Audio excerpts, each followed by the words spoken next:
Welcome back to another episode of the CSK8 podcast. My name is Jared O'Leary. In this week's discussion, I am chatting with GT Wrobel. GT is somebody that I've known for a couple of years and have a lot of respect for in the field of computer science education, especially when it comes to curriculum development. In this episode, we're going to discuss the importance of understanding your why behind pedagogical approaches, as well as curriculum design, the internal tensions that can actually arise when you are designing curriculum used by people all around the world. For reference, GT has helped develop curriculum for code.org. We also discuss the potential for standards and assessments to be a form of oppression, which builds off of previous episodes on Paulo Freire's book, Pedagogy of the Oppressed. We discuss how feedback impacts the evolution of curriculum, as well as considerations when designing culturally relevant curriculum that is used around the world. We also discuss aligning curriculum development with professional development, the importance of taking a break to prevent burnout, and where we hope the field will go in the next few years, as well as many other topics that are relevant to CS educators. There are a lot of references in this particular episode in terms of prior podcast episodes and other resources outside of this podcast, so make sure you check out the show notes to get links to all of those. You can find those by going to jaredoleary.com or simply clicking the link in the app that you're listening to this on. No ads, nothing for sale on my website, all free content. And with that being said, I do want to say that this interview is a little bit different. GT specifically asked me to make sure that I shared my thoughts on topics. So rather than spending the majority of the time listening to the guests, I was also including some of my own thoughts on some of the topics we were discussing. So that was definitely intentional and is one of the reasons why this is a longer episode than usual. However, it's got a lot of great content from GT that I highly recommend people listen to. All right, so I rambled too much, so let's start with an introduction by GT. Hey, my name is GT Wrobel. I am a former high school educator. I think I'm here primarily because I worked at code.org for several years as a curriculum developer for our CS Principles course and CS Discoveries, so primarily middle and high school. And I currently work at Microsoft as a onboarding expert and continuing learning expert for software engineers. I live in beautiful Seattle, Washington, and for fun, I love to go outdoors and hike and play guitar and do innumerable things, but computer science education seems to be the kind of the nexus of my interests, and I'm very excited to be here today. Can you tell me the story of how you got into computer science education? This one is really interesting to me. My journey through CS education, I have a really hard time separating from the place where I spent my most time working on it, which was at code.org. I was a curriculum developer there for 5 years full-time and as a contractor for a year before that, so a pretty good stretch. But what most schools don't teach, video came out. I had no background in education, and I had taken one computer science course. My experience with it was all through college. I studied math and economics, and I was adjacent to the computer science department and convinced myself that even though I did math and econ, computer science was for the real nerds, and I could never go over there. And then my second semester senior year, I had to take a computer science course to get the major, the Bachelor of Science for math. And they made me take one, and I just fell in love. I was like, this is awesome. It's so cool. And I had a fantastic professor. And so at that point, I went into the professional world, and I was an economist for a couple of years. I was doing data analysis, but in the back of my mind, I was thinking like, I'm going to get back to computer science. So I stayed in touch with that professor and eventually decided to make the leap to education and started working in a school in Chicago, which is my hometown, as a math tutor. And I started taking courses at night at the University of Chicago in a master's program, which was fantastic, in computer science. And so I sort of started my journeys into education and computer science at the same time. That was the beginning of it. I'd say the first foray into what I'd call formal CS education was a talk that was given at my graduate program, given by a longtime colleague and friend, Baker Franke, about CS education. We're still at code.org, and he gave that talk having been a computer science teacher for a really long time. And that's when I first said, oh, I can take this passion I'm developing for education and what I'm learning in my master's program and go be a computer science teacher. And so at first I applied for his job. He was leaving to go to code.org. So I said, oh, there'll be an open computer science teacher position in the city. That'll be great. Didn't get that job, but did get a different one. That was my first full-time computer science teacher job at a school in Chicago. And then got involved as a piloter for that course that Baker was going to go write with others. And very quickly afterwards, they said, we really need people to be contract writers because curriculum development, it's a lot of work. They need a team. That was kind of my I'd call it big break in terms of curriculum development. I hadn't known that that was something that I was looking for, but when they offered it, I was really excited. And after that, ended up working full time at code.org. There was a position open after that. And that was kind of I would say, the end of the journey into the field. So kind of a long one. And not one I knew right away was exactly what I wanted, but kind of kept pulling threads and opportunities came up. Yeah, it's interesting how I tend to be the kind of person who has like a 5 and 10 year plan, but it almost never pans out the way that I plan it. It's like always, if I look 5 years back at my plan, oh, wow, this is completely different than I was anticipating. Yeah. Well, that's interesting for me to hear because you do have a PhD, right? Yeah. So do you feel like even going into your PhD, you didn't have like this vision? Well, yeah, I mean, the vision was, okay, I was going to be a professor of music education. And now here I am full time in computer science education. Jared, what are you doing? You missed.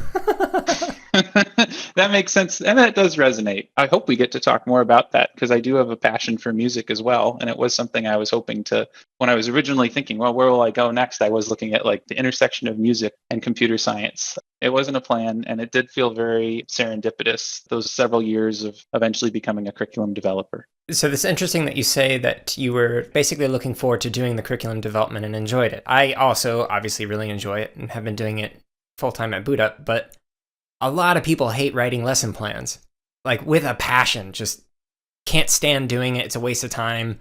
Don't want to do it. So I'm curious, like, how did you know going into computer science that you really wanted to do this curriculum side of things?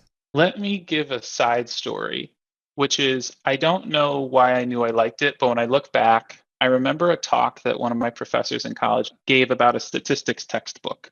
He was the first professor who would ever explain to the class why he picked that textbook, and it was very thoughtful. It was like an explanation of why he liked the way the content was presented and ordered and how he considered this book versus others. And I just had such a respect for the thoughtfulness that went into course design that was expressed just through these few minutes.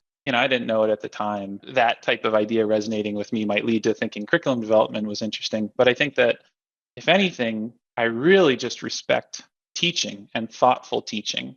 I've definitely felt awed by people who have just had more teaching experience than I have. And I think that it's a way to express that respect for the discipline. I don't think it's an excitement about, frankly, even computer science. I have so many different passions. I think it is really just sort of this respect for thoughtful teaching.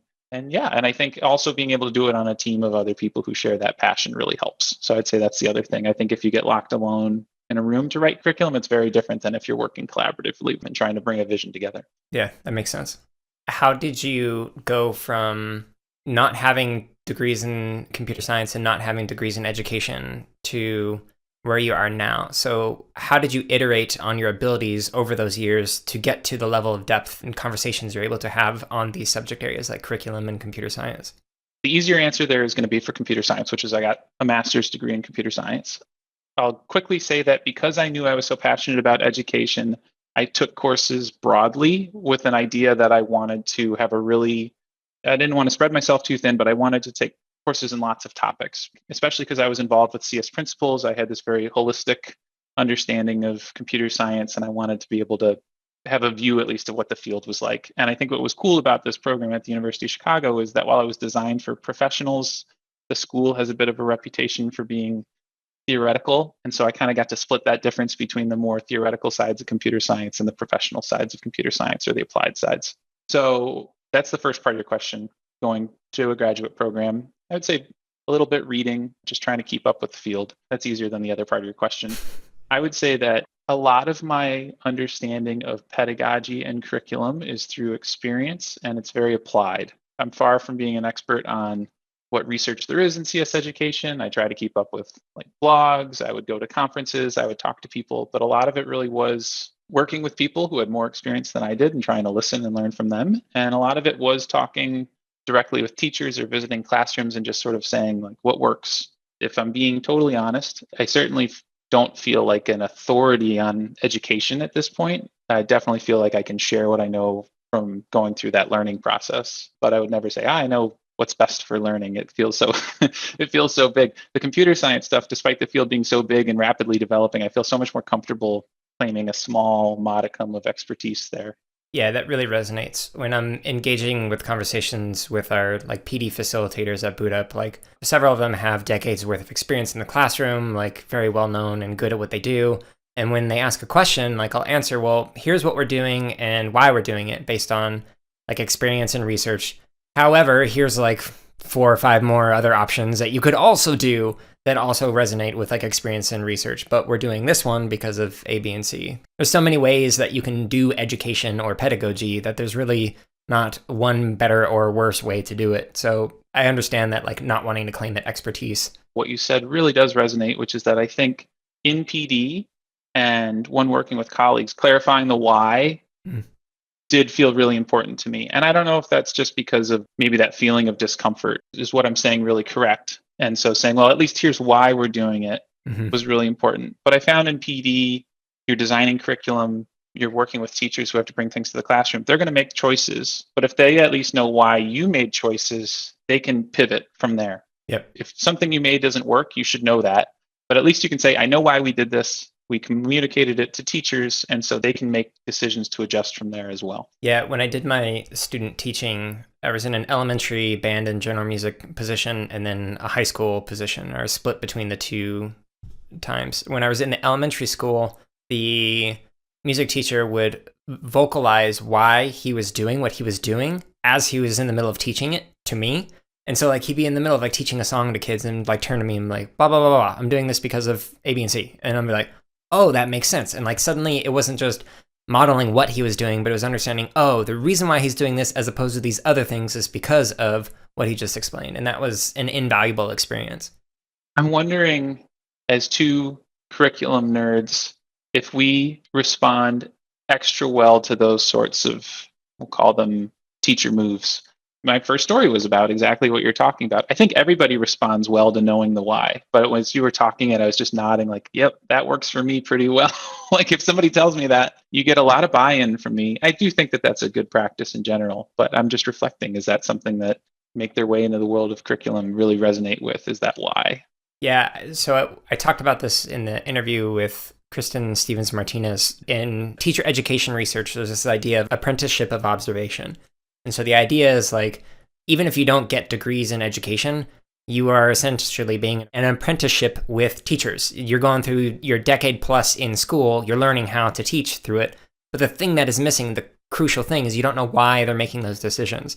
So if people go and try and replicate it, like politicians, like, oh, well, I had this teacher who did this really great thing that worked really well for me. They don't understand why they did that and how the teacher may have shifted things in different contexts. So they try and apply it without having that understanding. And it just creates more problems than it should. I believe that. I think it is true. Maybe we have an early theme to this discussion, but I do think knowing why is super important, but it's also very hard to communicate, especially in text. Developing curriculum, you really want teachers to know the why, not just the what, because you know it's not going to go the way that you're developing it. It's never going to look the way that you have this picture in your head. So you need to empower the teacher with kind of the ethos of the course as much as the step-by-step that you may have written out, do this, do that. But if they don't understand why, it's going to be really hard to make decisions on the ground. Yeah, I like that. And connecting it to like scholarship on curriculum, there's like these different avenues or layers of curriculum, and one of them being the intended curriculum. And that's so like, well, I really want the teachers to teach A, B, and C in this way, but the taught curriculum is often different. Like for Boot Up, the resources that I create, like I want to go with rhizomatic, interest-driven. You can pick any one of these 40 projects and work on it at your own pace. But then when teachers actually teach it, they might pick one of the project, everybody going at the same pace as everybody else. And like, that's not at all how I intend people to work on it, but that's just how it was taught. So it's weird, like designing for all use cases with it and knowing that just because you intend for something to happen, it's not going to happen unless you clearly communicate the why behind that. Something that you just said really reminds me of my experience this year, which is that I spent the last 2 years leading up to the school year updating Code.org's CS Principles curriculum with a really intentional focus on making it more hands-on, more collaborative, take advantage of that classroom space. Those would have been phrases that the team I was on was saying. Of course, now in this world of remote learning, it's very different.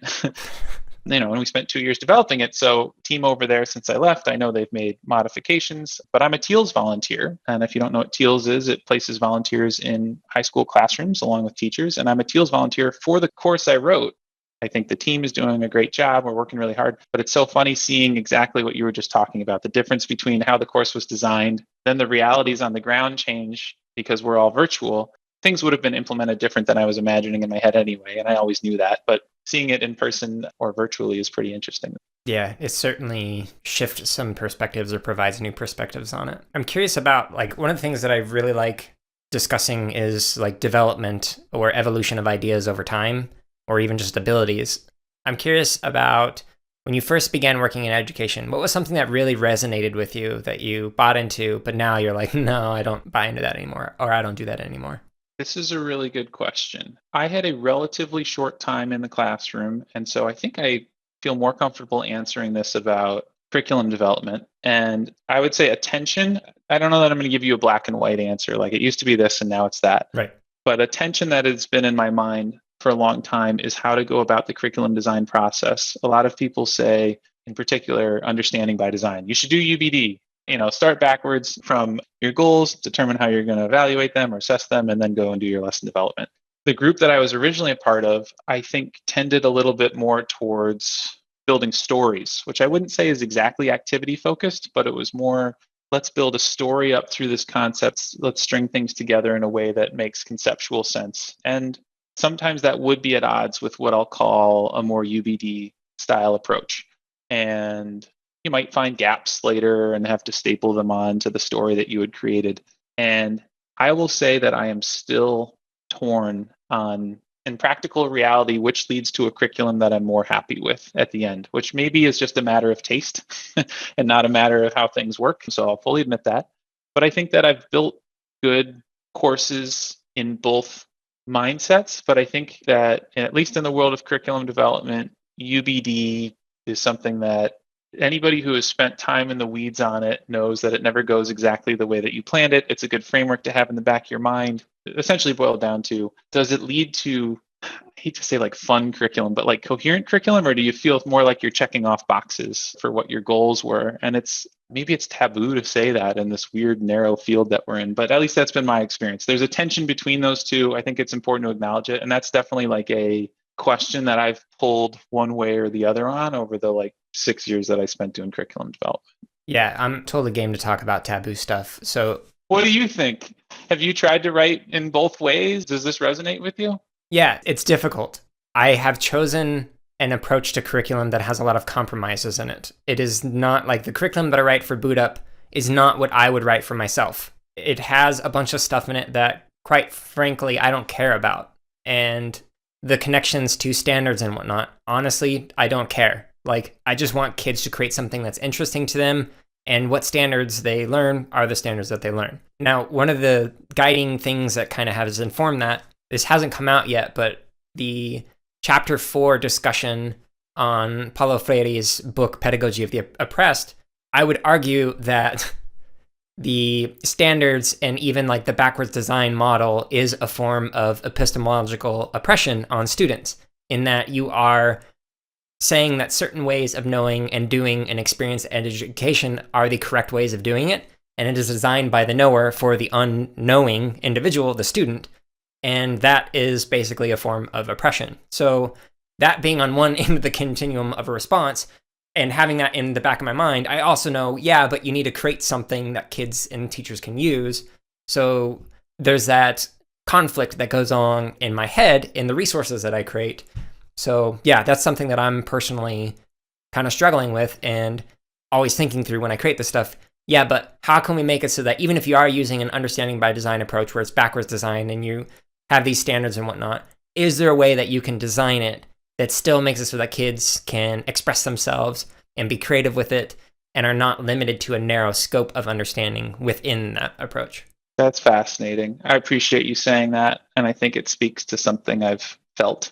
And I was going to add, I spent a lot of my time working on CS Principles in particular, which is a College Board AP course. And so there's a high stakes test at the end. There's a very robust framework. So high stakes test, they have to submit a project with very specific requirements.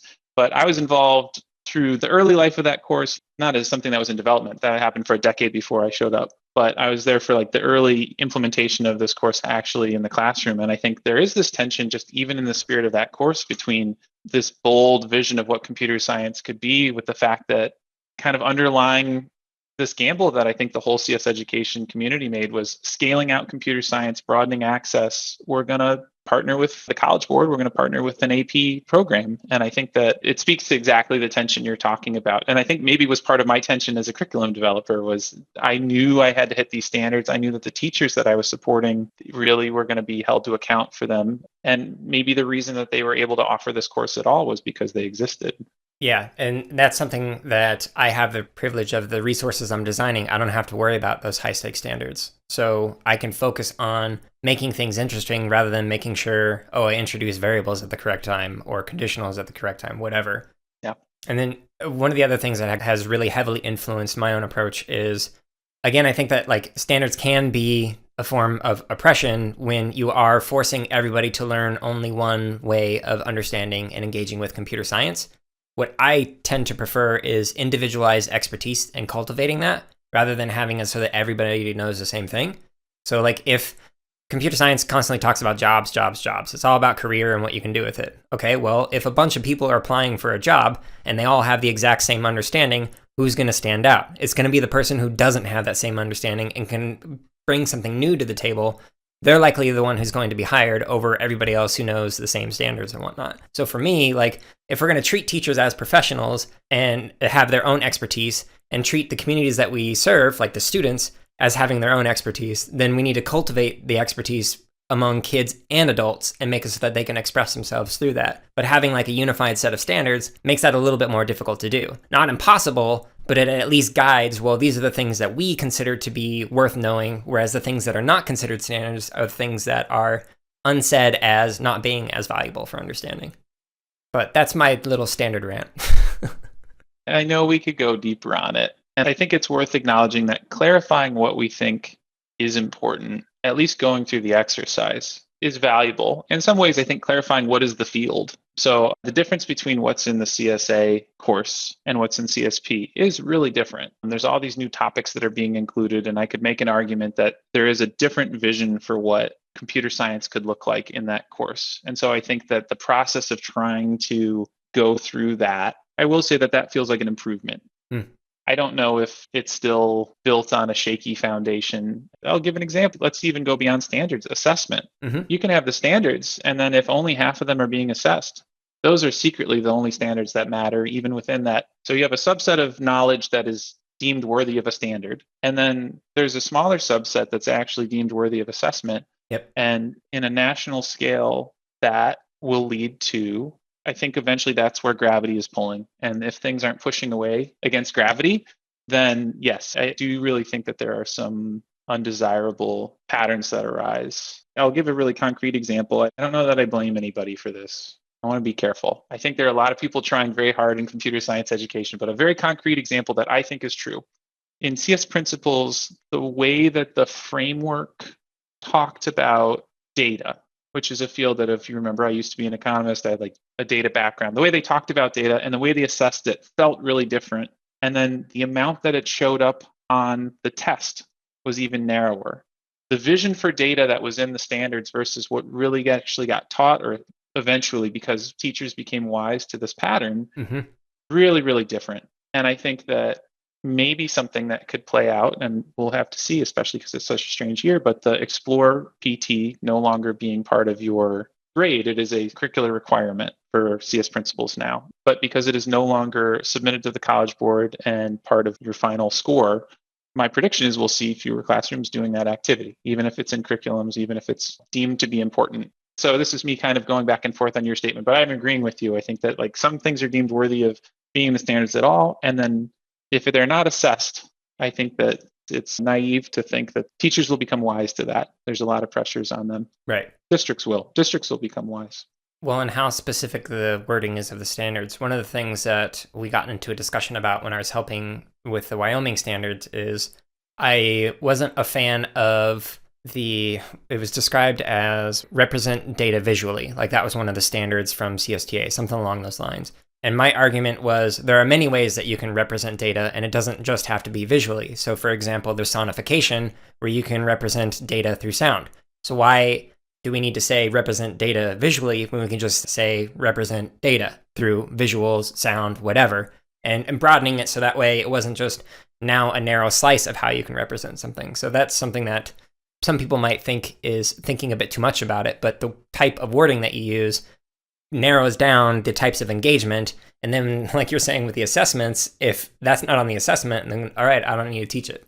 My sort of cynical but hopefully half joking answer is if there's not a question about sonic representation of data on the test, Jared, people aren't going to do that. Right. Maybe some will. And I think you and I probably would in our own classrooms because we'd say, this is cool, this is interesting, important, or maybe from an accessibility standpoint, because I have seen some really interesting work for blind or visually impaired students. Like, how can we use sonification to still allow people to interact with data in a way that they can understand patterns? But yeah, I think there's a very real tendency that if it's not on the test, it slowly may fizzle. As you mentioned, I think that's something I experienced a lot in the land of AP and preparing AP courses. Yeah, which they have their place and their benefits. Like I benefited from entering college as a sophomore because of the dual enrollment in AP courses that I took. So like that helped me out. It set me up for certain advantages. So I was able to focus on music specific courses and then take other classes outside of my discipline because I had open elective time to do that. And that really benefited me. I'm curious, like, looking instead of broadly, looking more at individual experiences, what comes to mind when you think of what an engaging learning experience looks like or sounds like? I would talk about this in PD that the classroom we were writing for had a little bit of a low rumble of noise. So not chaos, not things flying through the air, though there are some lessons where things are moving around and there's manipulatives. But there's a low rumble of collaboration between students and their teacher. And that is something that we really tried to invest in for the most recent update that we were working on for CS Principles in particular. For our most recent update for CS Principles, we were trying to take on a really big challenge, which was programming pedagogy. And how do our classrooms look? What do those learning experiences look like? And when we wrote the first version of CS Principles at code.org, we were really in a tough spot because we knew that we were asking so much of teachers already. We didn't want them to have to lecture. We wanted it to be these collaborative experiences. But how do you support that? How do you support that at scale? And so I would say that people who have interacted with the code.org platform, there's a lot of bubbles. Some of those lessons have too many, the old ones had way too many bubbles. And you would kind of slowly but surely see students would get to different points in the course because they could work independently. And the teacher might not know where they were at. And collaboration maybe would happen, but it would be hard to facilitate exactly. And so it just started to feel like the types of classroom community that we wanted to develop, or sort of that cohesive sense of we're moving through this learning process together, weren't there. And so I would say that it was a hard balance because I think a lot of students, did benefit from moving individually through progressions and being able to move at a pace that worked for them. And the teacher could be a facilitator to that learning or a support or more like a guide. But the updates we made, we were adding more hands-on activities. We were adding more discussions where students would read code, talk about it. I think the collaborative aspect of it is the ideal that we had in our head. It doesn't mean that there aren't moments when you're working on puzzles or sitting down and chewing on a problem on your own or maybe with a partner. But we really were envisioning that this more like a learning journey you go on with a class, that being one of the most valuable assets you have in the classroom. I would say that that's part of the vision. And I just talked a lot about programming. Early courses that we developed, so many of them don't start with programming. They start with digital information. We build like widgets that let kids explore ideas, invent concepts on their own, discover the way things work, try things out. There's this awesome tool that we have called the Internet Simulator, where students are forced to communicate with one another using like a bit sending device that slowly builds up the layers of the internet. So they get, they add like IP addresses, and then they add like sort of TCP, and then they add HTTP, and there's this wonderful sequence and videos that go along with it. And I think it's a little tricky to implement, but the vision really is sort of this combination of creating and collaborating, which I know are words that get used so much in our field, but how do you actually make that happen at scale was the question that haunted me, let's say. But it's tough. It's really tough to do when it's not your classroom or even your district. So you mentioned learning at scale, and for anybody who just happens to not be familiar with it, Co.org's curriculum is used around the world. So you're getting feedback and data points from everywhere, just implementation in so many different contexts and whatnot. You mentioned the educational journey. I'm wondering, what about the journey of curriculum over time? So for example, the CS Principles course, how did that develop over time through the different feedback and experiences that teachers and students were having around the world? So I would say that there are probably 3 phases of that course that I can speak to. And the first one was everything that went into the original piloting of it up through maybe the first year of running it as a AP course. Then there was a set of, I will call them heavily targeted tweaks to turn it into something that a well-established system. And then the AP framework got updated. And so we went through a major overhaul. So 3 phases. Phase one was really heavily influenced by the experiences of the teachers who were part of the different writing teams. So there were a few different iterations, but I would say in total it ended up being 6 to 7 people getting in a room together, talking about their vision for the course, and then piloting with teachers around the country. And part of that meant that PD and curriculum were always really tightly coupled. And so we're developing the course, but we're also really thinking about how do we share through PD the vision for how this course is supposed to be taught. It's that why that we were talking about. This first phase also really parallels the early CSP framework, which is very aspirational. It's recently gotten updated. The first version is very aspirational in the vision of CS classrooms and the field of CS that it describes. It's more of a web of concepts that are all intersecting, which I think reflects the reality of knowledge in general. It usually doesn't fit into these neat buckets, but sometimes it's hard to do coherent curriculum development around it because little standards are all reaching out to one another and things are not exactly where you thought they would be. So I would say that there was a lot of creative freedom. And I would say because there was this small group that was involved, that group got to express a lot of creative freedom. People were just really excited about the interest that computer science education was getting. And I didn't realize this because I was fairly new, but it was more than it had been getting for some time, I think. We were seeing change. It felt like we were part of that change. It felt like the focus on broadening what the field looked like, broadening who was part of it, meant that we had the power to envision creative lesson types, creative unit types, we're growing really hard on what we consider like discovery-based learning, or we'd say like inquiry-based learning, really focused on that in that first phase. I would say that the second phase was really defined by the realities of running an AP class at a national scale. So we developed the PT guides, the performance task guides, because people basically realized that these performance tasks, and if you're unaware, there are 2 projects, students work on them during class time. They got 20 combined hours of class time to work on a research project and a programming project. And they're tough. I think this was an experiment for the College Board as well. Some of our updates were focused on updating our assessments. After that first phase was so focused on what is this aspirational classroom environment? What are these pedagogies that we want to introduce? Saying, hey, if we want this program to continue to operate, we're going to need to make sure that we support teachers in terms of just running assessments, preparing people for the PTs. I don't want to say like fundamentals because that's not exactly right. I'd hope pedagogy is the fundamentals, but that was definitely a phase, was just realizing like we need to take care of this part of our product, our teachers, and our classroom experiences too. And then the third phase was this major update. And I think we had a chance to be informed from previous experiences, and there were some targeted tweaks we made across the board. So we got to develop some really cool new tools. I was really proud that we implemented some work from researchers actually, like in the field of CS education. And I would say the most important part of it was trying to take another crack at programming pedagogy and do some of what we were talking about before. Trying to make our classroom activities less like a independent study, go through the bubbles every now and then, talk to your teacher, your classmate, and more like this shared classroom experience. But again, doing that at scale, doing that with teachers who might not feel comfortable around programming them. I know they don't feel comfortable around programming themselves. So how do we try to empower them to, in the worst case, like put the kids on code.org and come back in an hour, and instead say, I can do this. I can run a classroom that looks more like what we want. It's really hard to say whether or not we accomplish that, because I think in piloting, we found it went pretty well, but it was designed to go live this year. A lot of it we had to keep secret because of the changes to the test not being public yet. And yeah, this was going to be the year we found out how it went in the classrooms around the country. And of course, it was designed to be in person. And so I think in the virtual world, we'll see some of it. The data for so many educational initiatives this year is going to be a little bit odd. Yeah, to say the least. Might not be representative. I assume that we will see more in-person schooling in the future, and we may learn more accurately how this course actually serves classrooms at scale at that point.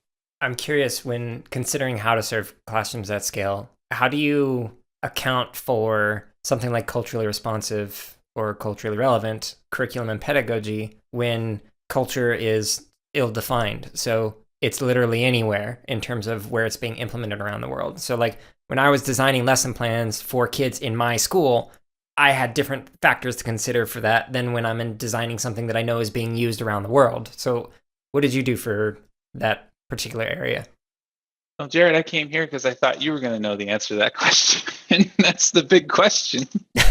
Easiest answer first. Don't try to be funny was something that I discovered pretty quickly. Sounds like there's a story behind that.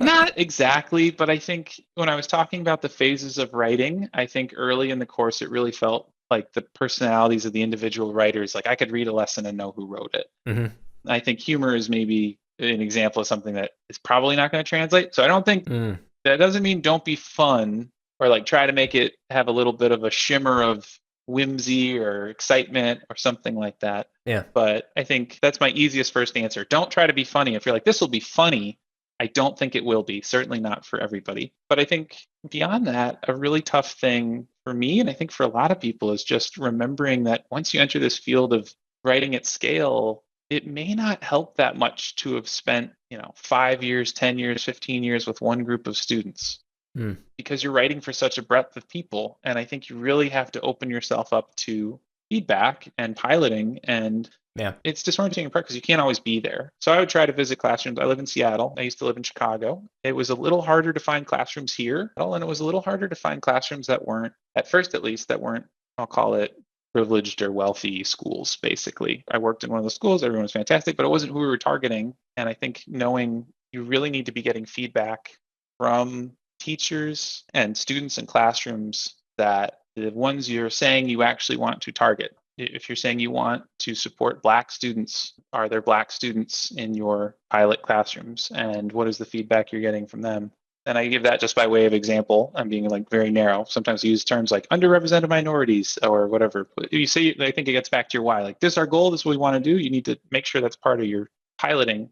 Did you get your question of how do you design culturally responsive curriculum at scale? I think it's a combination of piloting, pushing yourself really hard about what your assumptions are over and over and over again, and being very open to hearing that they're wrong. And then I would say that I do think there is a little bit of a tension with writing for hundreds of thousands of people and the concept of culturally responsive curriculum design. I don't want to say that to give curriculum writers everywhere a free pass, but I think what it does mean, like, oh, you don't have to do it. Like, write for yourself. I don't think that's the point. It's not just a burden. We got in this field because we want to do it. It may not make sense. I don't want to make people do things that don't make sense. So I think empowering teachers to understand where the space is to make curriculum culturally responsive and explaining to them how they might do that or creating spaces for them to talk about how they're doing that is important. I think it is possible, but I'm a little bit suspicious as to whether a class that is taught by a teacher can be culturally responsive if that is not a priority of the teacher. There were things we did. We really tried to be intentional about who was in videos, who was in examples, who do we feature, try to spread that out.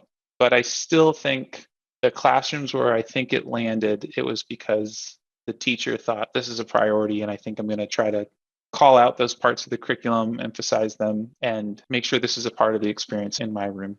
So if you were to be able to wave a magic wand and get it so that like new to CS teachers understood something, what would you wish they understood or knew more about? We really focused, and I think this was the right focus, on a combination of pedagogy and equity. And so I would say, I do believe that computer science is something that every student should learn.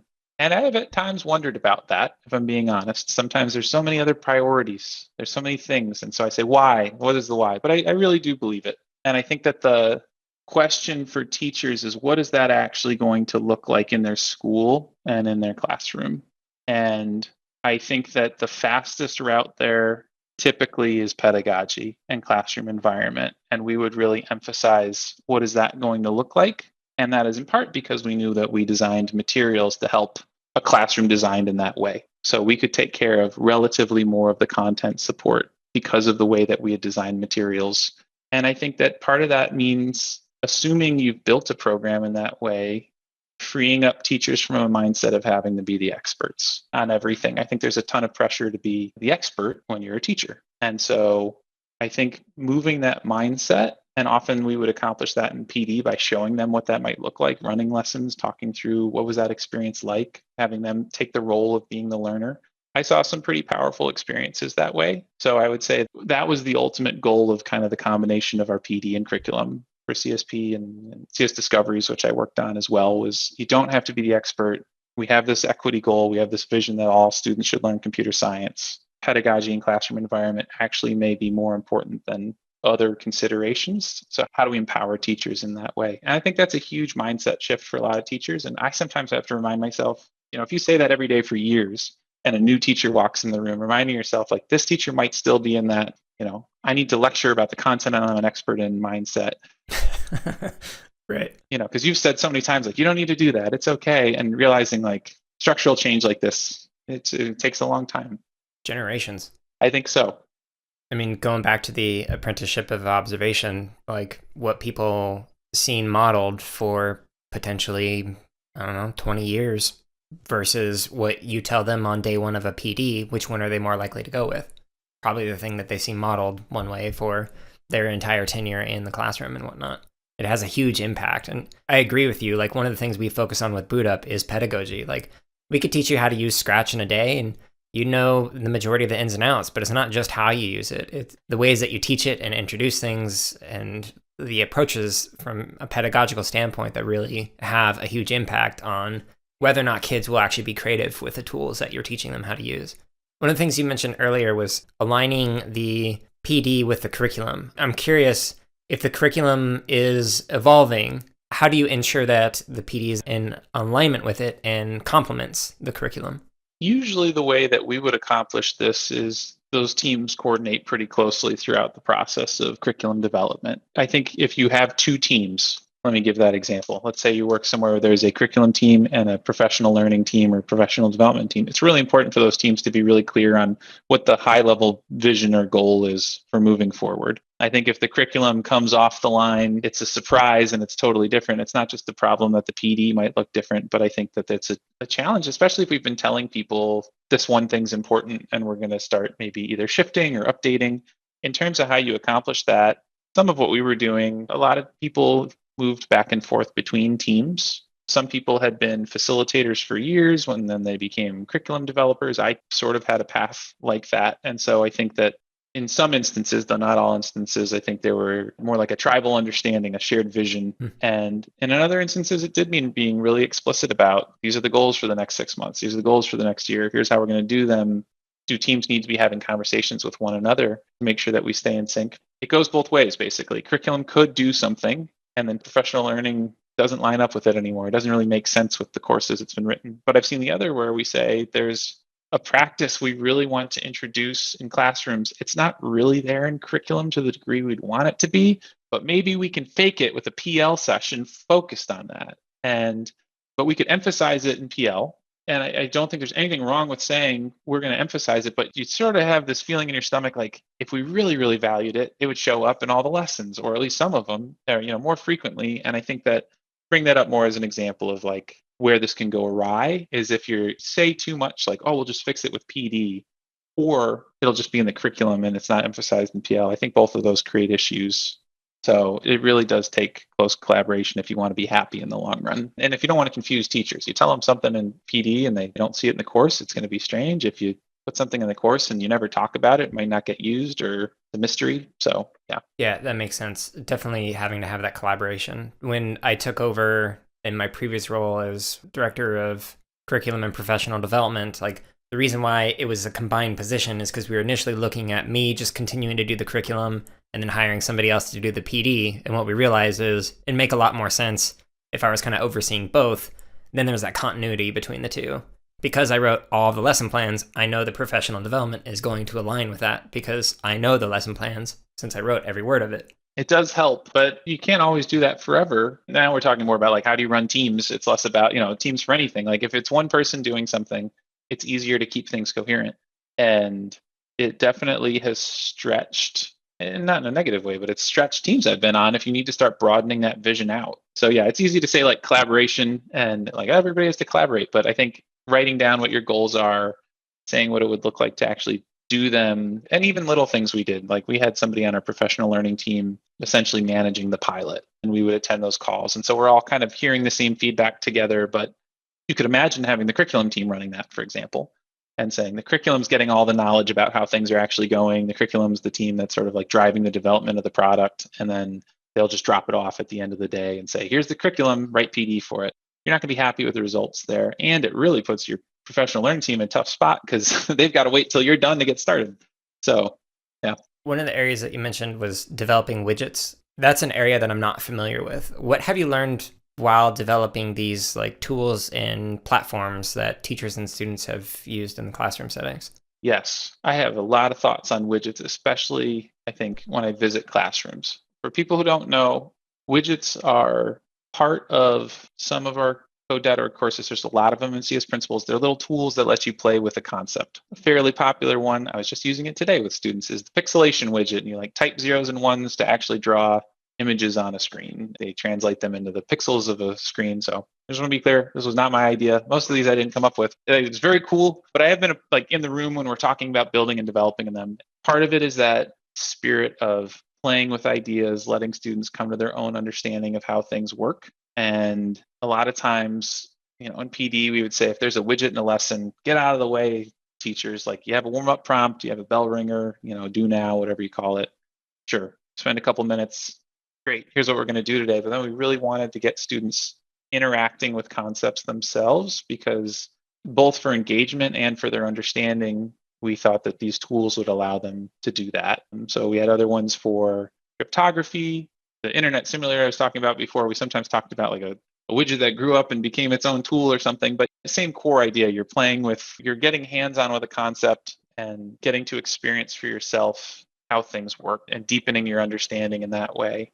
And I would say that another way it's been presented to me, a lot of times we talk in computer science about like unplugged activities. Sometimes those unplugged activities have rules. And if you don't enforce the rules, you don't see the concept that's being displayed. So sometimes these widgets were just a way to enforce the rules and maybe make it a little more fun, a little more professional looking, but of what might have otherwise been unplugged activities, sort of the same spirit. Can I play around with the idea and understand the relationships that are trying to be demonstrated? So recently you've shifted over to working with Microsoft. And so you have this experience working with professionals within the CS community within the field.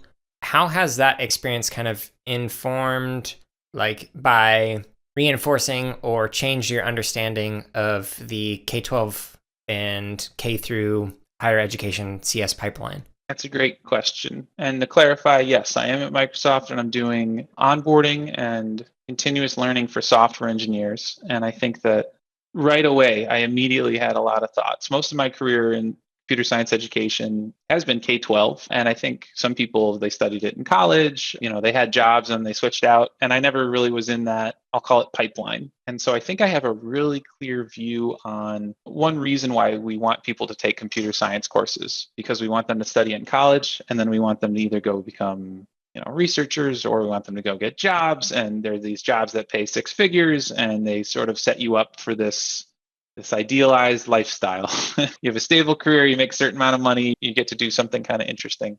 So I would say that one thing that's just been interesting for me is I had never seen that part of the pipeline quite in this way. One thing I really hadn't experienced and hadn't thought about as much is internships and how important they are for landing professional opportunities. When we talked in K-12 about creating opportunities, and I'd run a CS Principles course, I didn't really have an appreciation for the fact that maybe 12 months after they left my course, they were in an internship that very likely could just be a stepping stone to a career. Mm-hmm. I don't know if I had a sense for that, how close in time those two things were.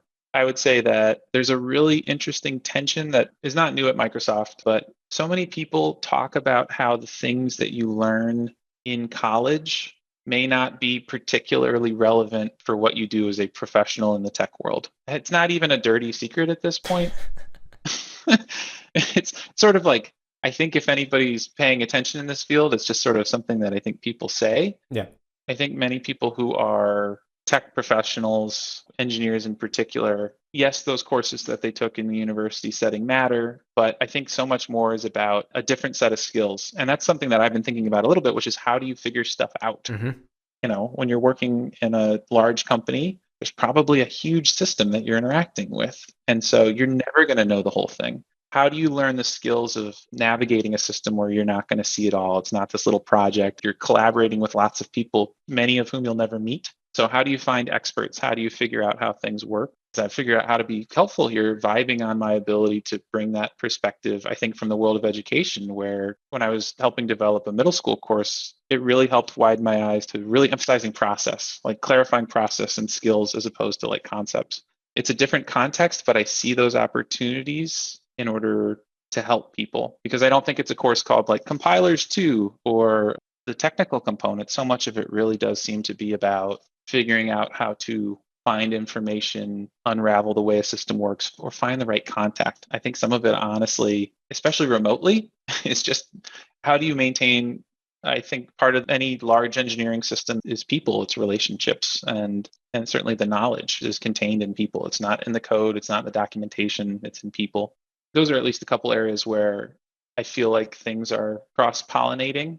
I think my third and final one is tech companies are thinking very hard about, at least the ones that I observe are thinking really hard about the diversity of their staff in much the same way that I see K-12 and I think to some degree at some places universities thinking about it. I don't want to disparage universities. I definitely see like a very focused force in K-12. I think universities have this really hard problem right now. They don't have space in classes. I see the pressures in the other direction. So yeah, I can't help but think about those diversity, equity, inclusion. There's a million words for it, but it's a field that remains fairly monolithic in terms of gender, though it's getting a little better, and racially. And I think these are things that we need to be able to talk about cogently and comfortably, but I feel like I see the same problem talked about across the pipeline as well. I see the same challenges. If anything, I do feel like schools and teachers that I worked with at code.org, maybe people like you in the field, like there's a broader willingness and understanding to kind of get to the core of the issues quickly. I see them working on the same problems. I can't help but think about the whole pipeline that led up to it as well. Do you have any recommendations for educators to kind of assist with that pipeline in terms of the equity and inclusion? Yes. I think some awareness of what it looks like for K-12 educators, if this is a goal that they have for their students, and I think some of them absolutely should.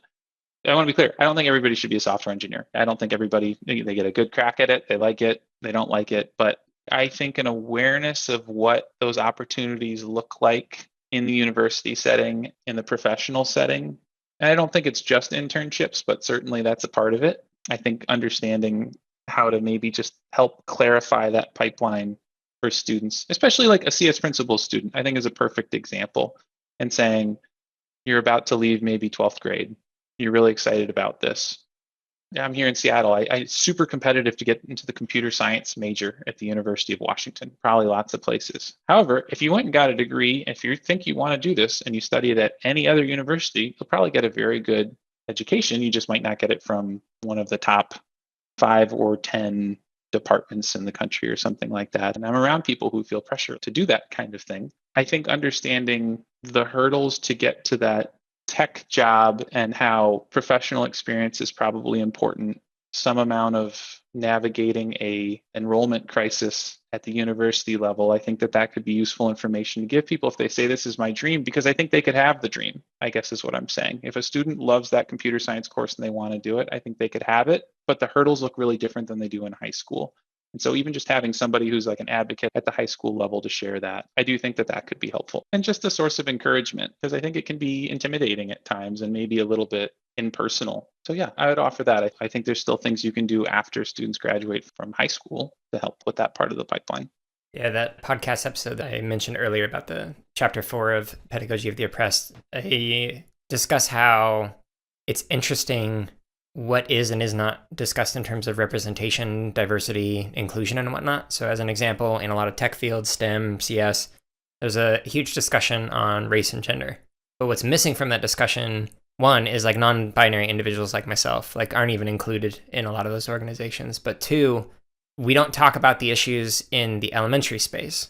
So being a former elementary teacher, the stats are, in the US at least, like over 80 some odd percent are white and female. So why is it that we talk about like those huge disparities in some fields, but we don't talk about it in other fields? And to me, it's just weird. Jared, I have a weird relationship with the field of computer science in general. And in part, I think it's because I think the reason we care is because we realize how much social power is connected to the field of computer science right now, or at least for me, and economic power, frankly, and maybe even just social, like influence. How are we all interacting with one another right now, especially this year?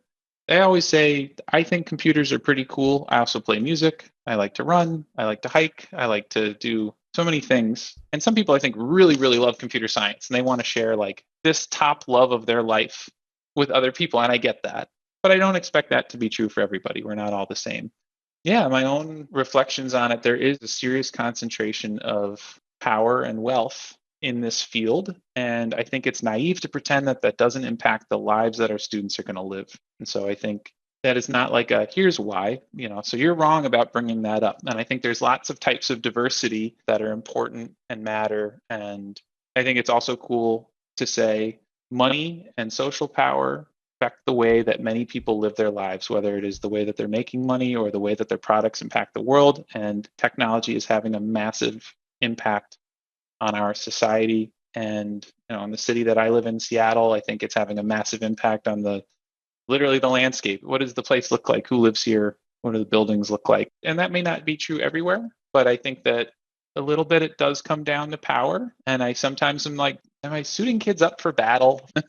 Like an economic landscape that has some conflicts built under it. At the very least, I don't think that the barriers that exist to being able to participate in that. And I also don't think that every student needs to spend time doing computer science if they can find another way to make their way through life, if that makes sense. It's an opportunity, but I don't think everyone will love computer science, just like I don't think everyone will love any subject. But I think there's opportunities, and I think power, I don't know any other word to call it. I think power is connected with tech right now. It is part of the fascination with it as well as a field. Yeah, that makes sense. Given that this is 2020 and life has been interesting to say the least, and then also take into account the fact that many educators and people in education tend to leave within 3 to 5 years of being in the field. How have you, over time, and in this year in particular, kind of stayed off that burnout or that frustration that is inherent with the field? I think this is a challenge for educators no matter what. And my initial answer is community. I felt so much solace with people, frankly, like you, I think with collaborators at code.org, and just feeling like there's somebody else who understands. Sometimes it's just the pressure, especially the contrast between the vision you have for how you want things to be and how things are. So sometimes I get tired because I have a lot to do. Be like, I got to make an activity guide and then a vocab list and then a video script and then a whatever. But I think it was more exhausting if it felt like my aspirations for, what we wanted to achieve for students, or you do think systemically, you think big. It can sometimes feel overwhelming. Like, are we going to get there? Mm-hmm. So I was going to say that I think community helps. I think something I'm finding this year, I'm volunteering at Teals. You and I are doing a project at CSTA. And I think I feel reinvigorated picking things that put me in touch with individuals again and making it specific. And I think having about 50 kids and working with them, and they won't turn on their cameras, but it's okay because I'm slowly getting to know everybody and I think they're getting to know me. I'm excited. I want to do it.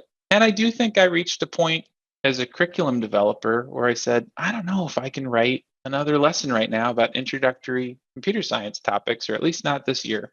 I don't know if I can do it. And part of that, I think, is when you've written a few hundred of them, and right. I don't know if I have anything to say anymore, or maybe I need to do something else. But I think that people will say things all the time, like give yourself grace or take a break or find a community. But I don't know, I started doing yoga. I often was, people would say like, do yoga. And I'd say, what are you talking about? Like, this is just papering over like an unsustainable other circumstance. Education is not going to get fixed by me doing yoga. Right. And if I give myself grace, that's not going to write that activity guide. Right. Or I could even say the words, but I don't know if I could feel them. So maybe for people who think like me, like go do some stretches. If I were going to summarize, community, focusing on specifics, and the big picture can sometimes be overwhelming. So saying I'm working with these 50 kids and I'm trusting that it'll influence the work I do. And then I'd say, if you're like me and people have said things about burnout and they say things like give yourself grace or like do some yoga or like set up a schedule or whatever, it's easy to ignore. And I think I actually did, if I'm being honest. I don't want to pretend to be an expert at this. I think if I were to be truly honest, I think I hit a tough spot earlier this year. I think a lot of educators did, that feeling of, man, this vision we had is falling apart. And so I think leaning back towards just sort of like the things people often say to you, but like, give it a shot. What do you do? Does any of that resonate with you? Oh, definitely. Like a +1 to yoga for sure. When I first went in to see a therapist, this was when I was like at the point where I was either going to commit suicide or do something to get better. And so I decided, okay, I might as well give therapy a shot, see if there are things that I haven't tried that could help.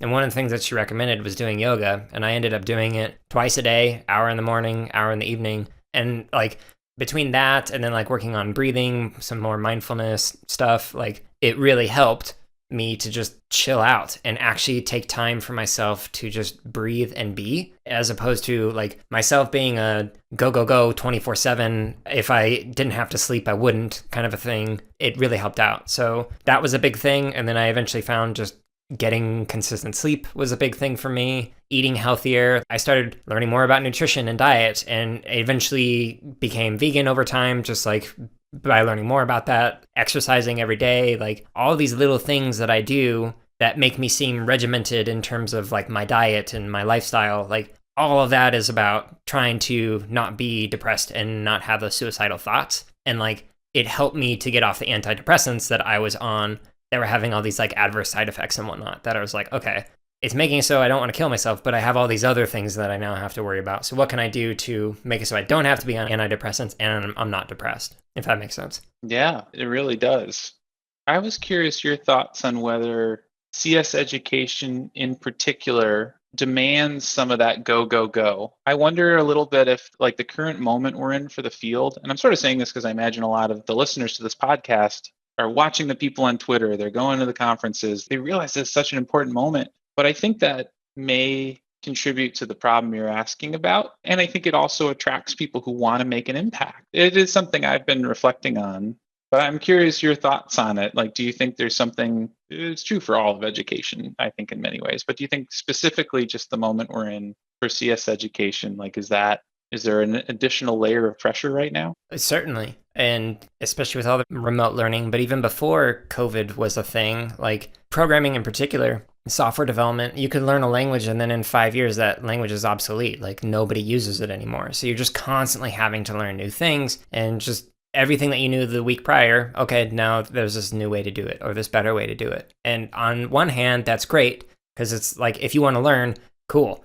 Tech, CS, like this is a field for you. I happen to thrive in that environment. But that being said, it can also be overwhelming if you don't take a break from it. So one of the things that I've been having to remind myself is like, rest is to the mind as sharpening is to the axe. Like you have to take a break from something. And I say this as somebody who literally taught 7 days a week. I'd teach a full-time gig during the day. I'd teach part-time at night. And then I'd teach all day Saturday and Sunday, like private lessons or drumline and things like that. So having done that and experienced it, I also see the value in taking a break from it so that when you come back to it, you can have a clear and focused mind to be able to focus on that learning and whatnot. Yeah, I think it's important. I don't expect the dream vision of work that I think maybe my generation in particular was sold, but sort of this like, if you love your work, you'll never work a day in your life. And I'm like, that's not true. Like you're going to work a lot of days of your life. Right. But there should be some core excitement. And I think if you feel like it's getting dulled, I like the metaphor of a dull axe. Like, and not everybody has the freedom to make choices to step away or recharge or something like that. That definitely resonates for me. I told you I really appreciated you doing a show like this because I think a lot of passionate educators are feeling really deflated this year. Yeah. The one thing I was going to say about that, I actually see it in my new role as well. I think letting go of how it used to be is so important right now. And I'm actually being in a new space is giving me the ability to see that, which is that if you knew how you wanted it to be or how it used to be, right now hurts because it's not like that. That can be a needless distractor from how good could we make it given the realities. And I don't say that to be naive. I know there's a lot of challenges, but I do think that there's this extra layer of kind of like mourning every time something doesn't look the way it did pre COVID. And I want to validate that that's real. And then also say, if we can put it aside and say, like, all right, here's the new reality. How good could we make it? I think there's space to rediscover that motivation and excitement. I don't say this to put like extra pressure, but if you're aiming to help people, and that's, I think, what motivates a lot, help them learn, help them teach, whatever it happens to be. I think the mourning process or the sadness is real. You want to make sure you're listening to people when they're talking. But if you can kind of bring a more excited or kind of calm version of yourself to whatever it is you're doing, I think you'll be happier. I think you'll help people more. And I think that does mean letting go a little bit.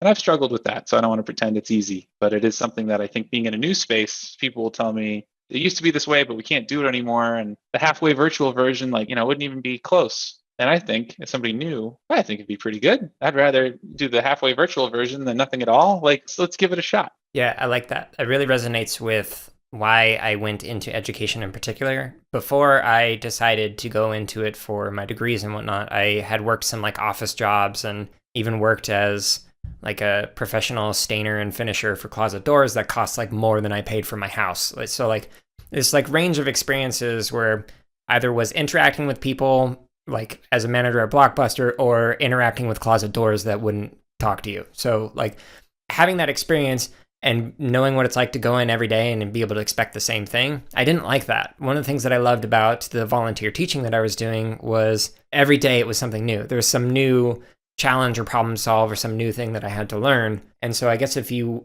are able to frame 2020 in that way, then there can be at least a positive framing of that.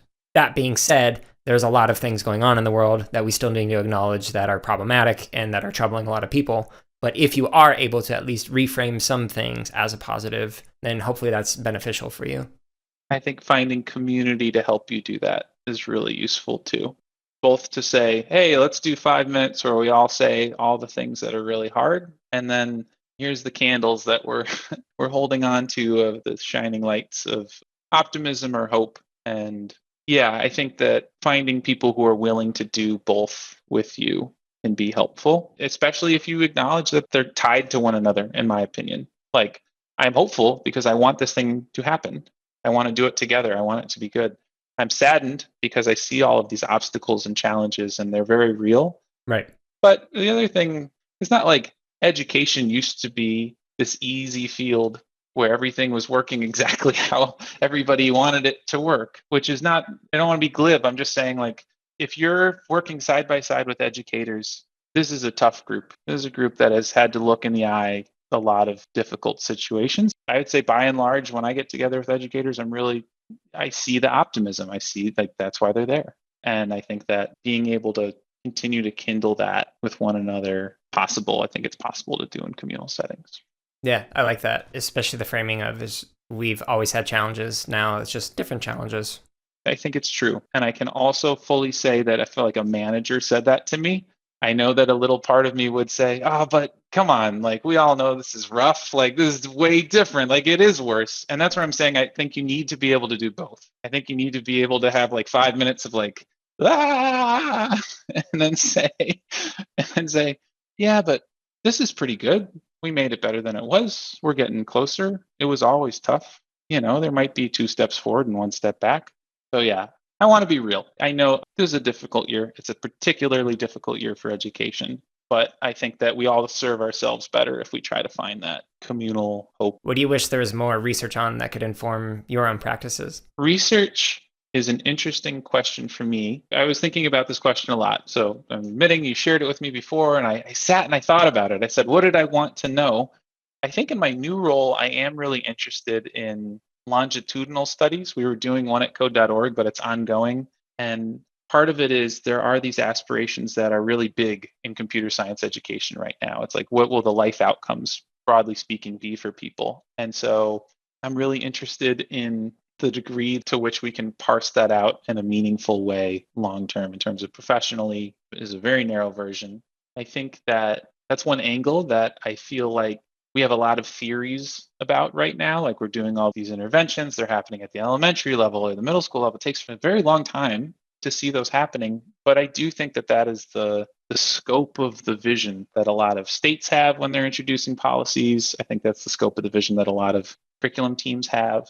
That's a huge investment that needs like the National Science Foundation probably to do something on that scale and make sure that a research study is maintained. I think something that is very hard to do in social science research, but disentangling socioeconomic status is something that I often ran into when looking at research results on like the impacts of computer science programs. I don't think that this is always the case. I think part of the promise of CS education is sort of this like opportunity to enter the middle class or the upper middle class. Again, I think programmatically, like big picture, long term, what are these goals? I will say that some of the discussion seems to sway back and forth between pedagogy, and I was focused primarily on high school, though I worked on middle school. So I think a question that I was running into, and I'd love to have been more informed on, this push and pull between direct instruction and more inquiry-based pedagogy or more active learning. I think that I was starting to see a little bit of a movement towards like, I think the field of CS education was very gung-ho about inquiry-based learning 100% of the time. And there was starting to be this trickle of like, well, direct instruction sometimes makes sense, or like we should be clear about what we think happened. And I think that balance is something that I would have loved to explore a little bit more. I think those are the main ones.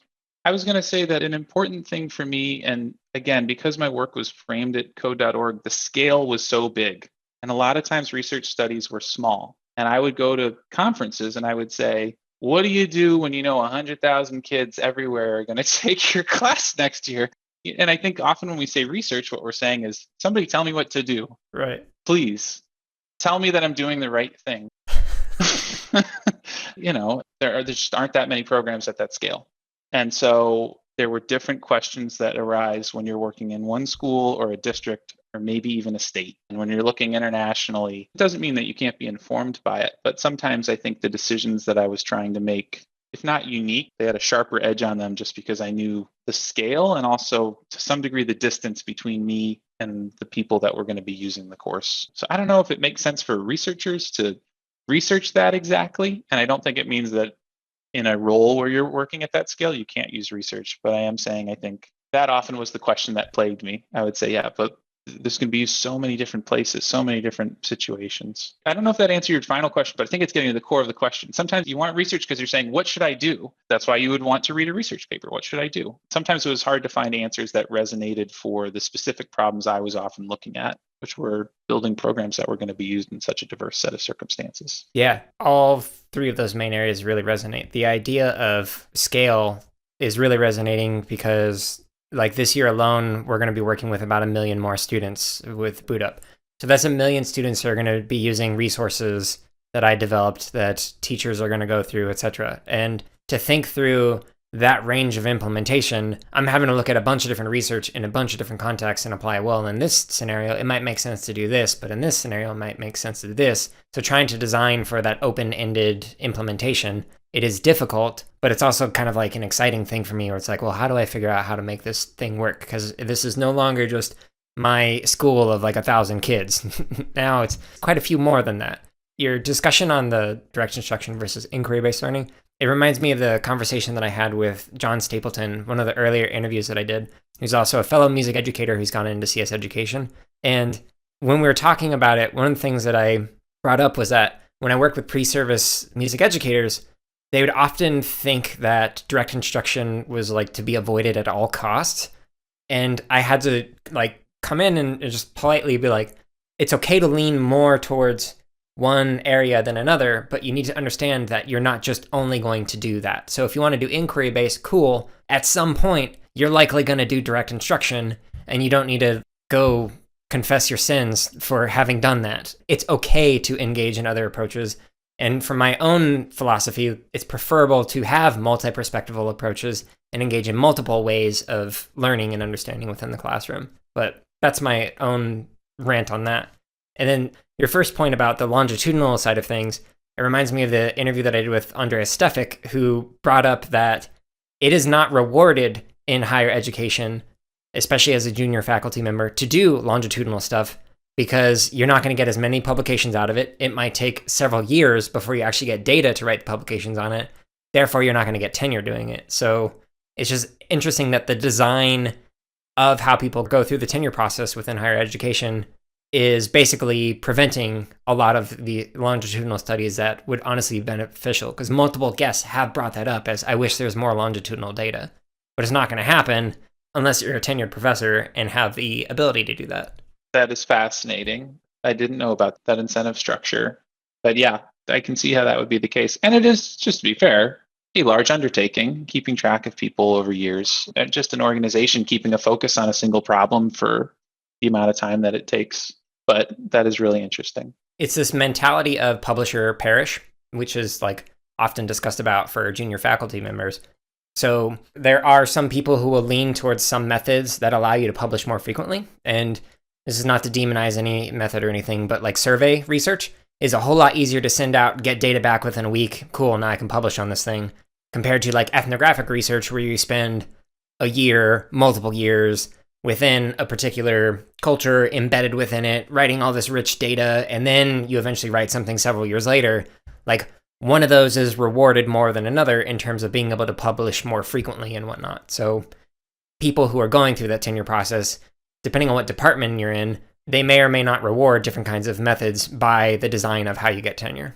I have one more wrench to throw into the works of our discussion here, which is that once we have all of this research, what we were just talking about is that the distance between an idea that's discussed in research and what actually eventually will happen in classrooms is not automatic. You don't say, oh, we read this paper, it's perfect, now we know.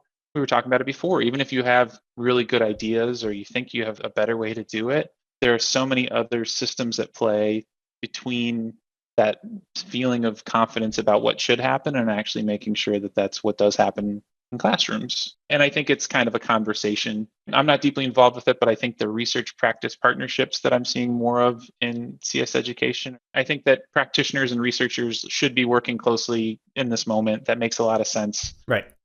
Because things are developing so rapidly. I've sort of lived right at that intersection, probably a little bit more on the practice side.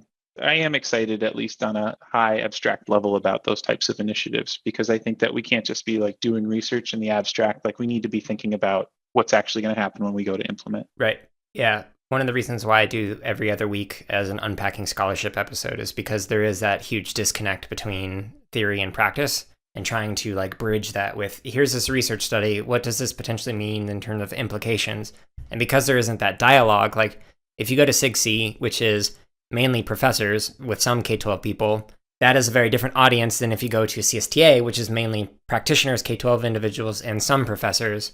And again, going back to the tenure review process, you typically get rewarded for publishing in peer-reviewed journals that are for other professors. You don't really get rewarded for communicating your results to practitioners. The fact that there is that disconnect is fascinating. And then there's also the disconnect, not just between practitioners and researchers, but researchers and policymakers. So we have policymakers like lawyers or politicians or whatever who are crafting all this stuff, but is not based on actual research or practice. So we get all this like wonky stuff in the US where it's like, why are we doing this? And then we look at other countries that are scoring higher on some of the tests. Well, why are they doing that? Well, part of the reason is they're actually applying the research into their classroom and going, oh, the research says we should do this. How about we do it? But we don't really do that here. That's my little rant. It's a good rant. That part of the world always felt so big to me. And I think partly because of my introduction into the world of education and computer science. Sometimes I feel like I've spent most of my time as a computer science curriculum developer, which is a very niche specific role, not as an educator, not as a researcher, not even as a computer scientist. I actually spent most of my time as kind of this like in-between role. Right. Yeah, I think that is where it becomes You're like a boat on the ocean. You kind of know which direction you're going, but the waves hit. There's a new policy. Here's some research. Oh, there's like we're going to slightly change course or something. But I actually like that metaphor a lot because as a curriculum developer, you kind of know your boat. You know how you can kind of like adjust the things in your course. You know how you can kind of adjust the things in your PL. But yeah, it is such a big system. And I sometimes have to fight against having to feel like I understand the whole thing before I can do something. You're like, well, I think we're headed in this direction. Called a weakness of mine, a growth opportunity, but it's so big. And the influences are coming from everywhere, fighting back saying like, oh, policymakers don't get it. You say like, well, I still kind of think I know which direction we're headed. And I try to work with it and I try to design something that fits this changing landscape. I'm curious, do you have any questions for myself or questions for the field at large? What are you excited about in the next 5 years? I think there has been a ton of energy around computer science being a subject that maybe it's reasonable to expect schools teach. I'm seeing a huge shift on that. Do you think that momentum continues? Are there other things you're excited about? Should we be nervous that COVID sets us back? Like, how are you feeling about that? What's going to happen next, Jared? What makes you excited? So having my feet in two different disciplines simultaneously, it's interesting seeing the reactions of music educators who are like legitimately freaking out. Like, what do you mean we can't sing? What do you mean we can't play instruments? Like, you're not allowed to make music in the ways that we've been doing it for over 100 years. And then seeing what's going on in computer science where it's like, oh, well, we just got to figure out how to make this work remotely and focus on the individual thing. I am optimistic that computer science will be fine. I am also optimistic that even like the field of music education will be fine. It's just going to look differently than what people expect. It's going to be more of the kinds of music making that I've been exploring in the last decade where it's technology enhanced, individualized, like instead of the large ensemble, 150 people all in the same space, blowing into an instrument or whatever. Now, that being said, one of the things that I think is going to be a big discussion in the field of CS is, okay, now that everybody's doing it, now we need to actually talk about, well, how are we going to do computer science? If we get the majority of the country doing this thing on the continuum of fixed and one right answer to creative and open and many different answers to many different questions, where as a field are we more going to align? And I'm personally hoping it leans more towards let's create, let's apply our understandings, let's do more than just solve a given problem the same way that's already been solved. Let's actually get at these unsolved things that can have an impact on the world. Because we've talked about it for multiple years, like, well, with computer science, you can do this cool thing to help out with your rural community or your farm or your local urban community or whatever. But that's not the norm. That's just like an example of what could be. And what I'm hoping is 5 years from now, 10 years from now, when this is more of everybody's doing this, there's actually creative applications of being able to help others outside of the classroom. But maybe that's a pipe dream. I don't know. Don't cut yourself off at the end. I share that vision. I share it. I think it's really real. I think computer science education as it scales is running into this all over the place. We talked about it with the CS Principles course. I think just the existence of a Create PT, there's things I like and don't like about the course, but I have to remind myself, like, they turn in a project. And I want them to feel like that project can be unique and creative. And that was a huge focus of the updates. That's really interesting. I'm glad that that's how you're thinking about it because there's a little bit of hope in there. And then I think the tension you're sharing is the right one to be feeling. Like, let's say we win. Do we win by turning this into a different version of math or something? And you know what? I think people are working on this in math education as well. But I have one other question for you, which we didn't get a chance to talk about, but I wanted your impression from another curriculum developer. Have you observed the pattern of creating acronyms for your pedagogy in order to kind of processize it? Is this a thing that you're familiar with? And what are your thoughts on it? And in particular, I want to acknowledge I have been a part of doing this too. I have created acronyms, or I'll create kind of like buzzwords. And I was curious your own reflections on creating systems to help scale out good ideas with them sort of developing a life of their own. And so I'm wondering if you've encountered this. I certainly see it. And sometimes I find myself doing it because it feels in the moment like I should, but then it can kind of become jargon or anyway, I'm telling you my answer. I want to know yours. Have you experienced this? What are your thoughts on it? It's funny you say that. Earlier today, I interviewed Chris Woods, who does dailystem.com, a bunch of resources and whatnot. And so one of the questions that I asked was, what are the affordances and constraints of the acronym STEM? And what I was getting at is STEM, we have a very narrow set of disciplines within that. And during the interview with Chris, we talked a lot about, well, you're not just engaging with science on its own or technology on its own, engineering, math, all separate silos.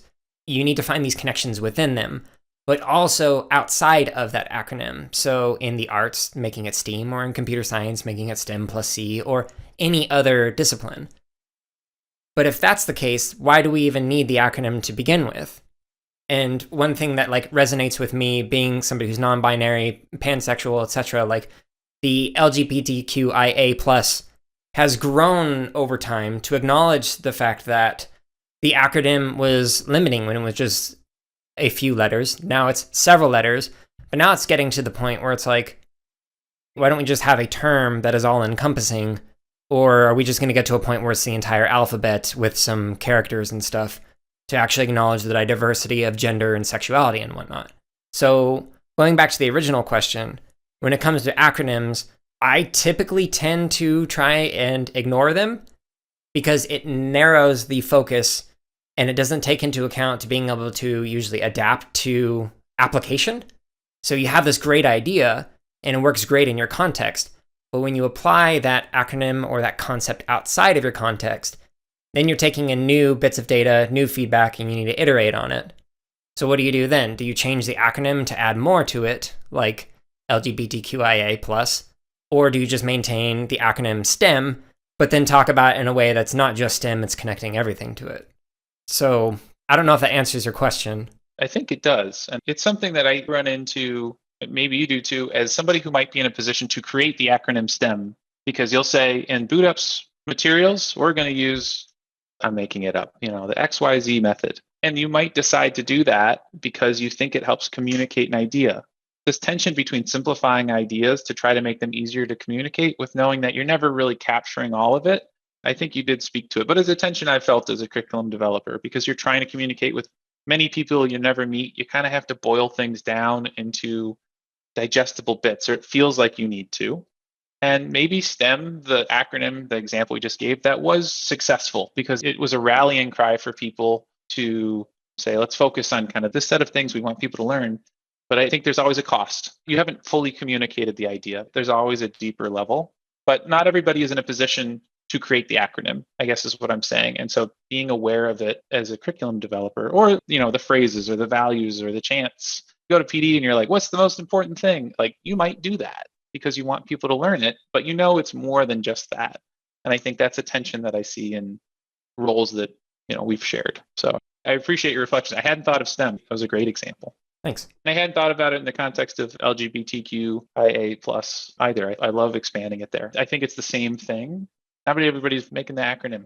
Yeah, and it's important to acknowledge the power that you have when you are creating these lessons. The things that you are explicitly and implicitly teaching through resources, you have to be aware of that. And one of the things that informs my response to you was this chapter that I read by an author, last name Rogalski.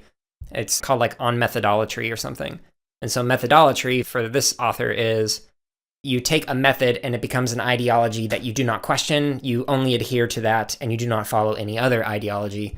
And that's when it becomes a problem. So again, going back to our discussion on, direct instruction versus inquiry-based learning or project-based or whatever approach you want to go with, if you're only I'm 100% inquiry-based learning, well, then what are you going to do in the moment where direct instruction will be really beneficial in that 2 minutes that you have with a kid who could really benefit from it? Are you just going to sit there and keep asking questions for 2 minutes and then they don't get to an answer that actually helps them move forward? Or are you going to take 2 minutes to do a different approach? And so for me, that multi-perspectival approach is important.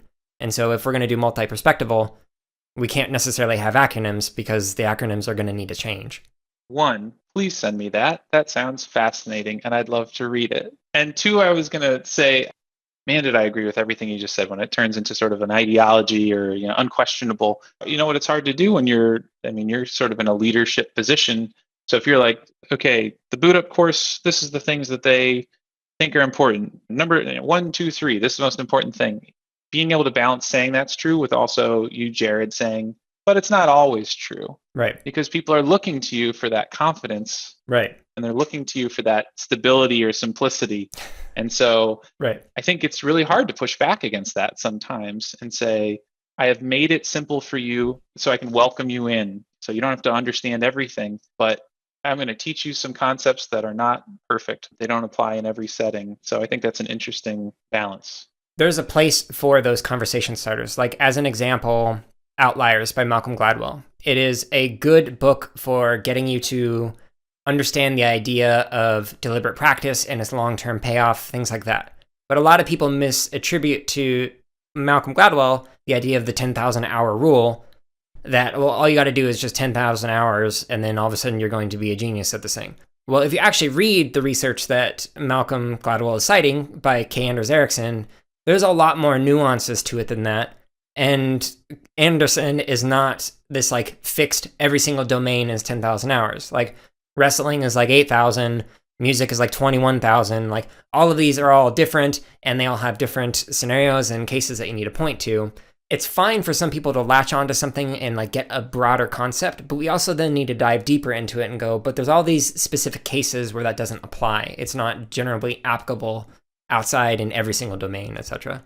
I think something that I end up doing subconsciously to avoid this is, at least when I'm talking about ideas, I end up making them very conversational in the way that I talk about it, because I think acronyms or academia language and trying to turn it into approachable words that sound more conversational, so it's less about the term and more about the idea that is being expressed. But it's a challenge. It's one that, again, I think there's pressure. I think there's pressure towards terms. I think there's pressure towards trying to come up with something essential or an acronym or whatever it is. I think in the end, it actually gets in the way of communication, being honest. There's certainly a danger of it if you don't maintain the practice of saying, this is trying to make it quick to communicate about something that we should already have a shared understanding through discussion about what this term actually means. Otherwise, we could be talking past each other, but just know how to use the same term. I mean, I heard a professor once say that there's a lot of benefit in creating your own term because then you're the one who gets cited for creating that term, even if it's very similar to other things. So that gets into one of the problems. But one of the things that you said about like the simplicity of language, there's an interview I did with Brian Brown, who's an associate professor at Stanford in the School of Education, and hasn't been released yet, but he talks about his research on comparing using expert domain language in like science and then using simplified version of the discourse in the same lesson, same everything. It's just you're changing the way that the words are. Consistently, the simpler the language you use, the better kids are going to understand it and be able to actually not feel overwhelmed and whatnot. So that lines up with research. And I can sit here and use lots of big words that like a lot of academics would understand, but like what's the point in that if all of a sudden going to obfuscate what I'm trying to say? So like, why not just say it simply, oh, this is going to make things confusing.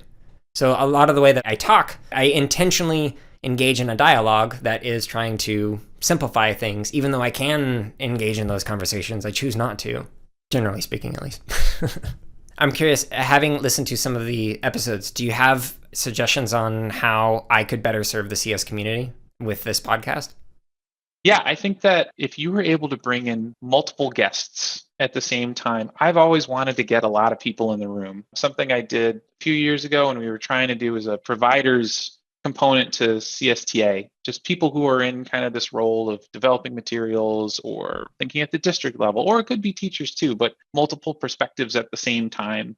And I think that what you were doing with recent episodes where you went back through multiple people speaking about the same topic in a row, I think that clicked for me. I really liked that. And I think if you were able to do some of that live, that would be fascinating. And I think there might be an opportunity to do it when you were talking about creating dialogue between policy and a researcher, or a teacher and a researcher, or something like that, or any combination therein. I think it'd be really interesting. I could see this being a space for that. Yeah, I like that. I do have one upcoming panel on the topic of rhizomatic learning with like 3 other people, but it would be good to get more different panels and whatnot. I especially like the idea of research and policymaker. Maybe we can actually get some change that is actually informed. I would be fascinated by that. I'd love to listen.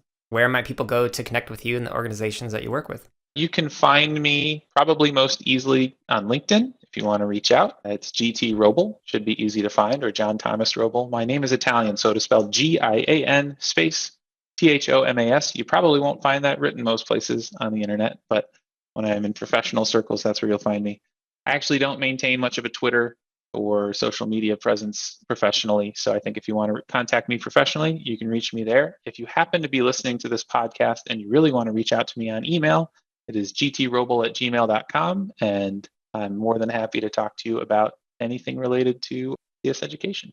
And with that, that concludes this week's episode of the CSK8 podcast. I hope you enjoyed this interview with GT. I know I learned a lot from him and always continue to learn more the more we discuss CS education, pedagogy, curriculum development, etc. If you'd be so kind, please consider sharing this with somebody else. I'm sure you can think of somebody who would benefit from hearing any of the topics that we discussed in this particular episode. Stay tuned next week for another Unpacking Scholarship episode, and 2 weeks from now for another interview. Hope you're having a wonderful week and staying safe.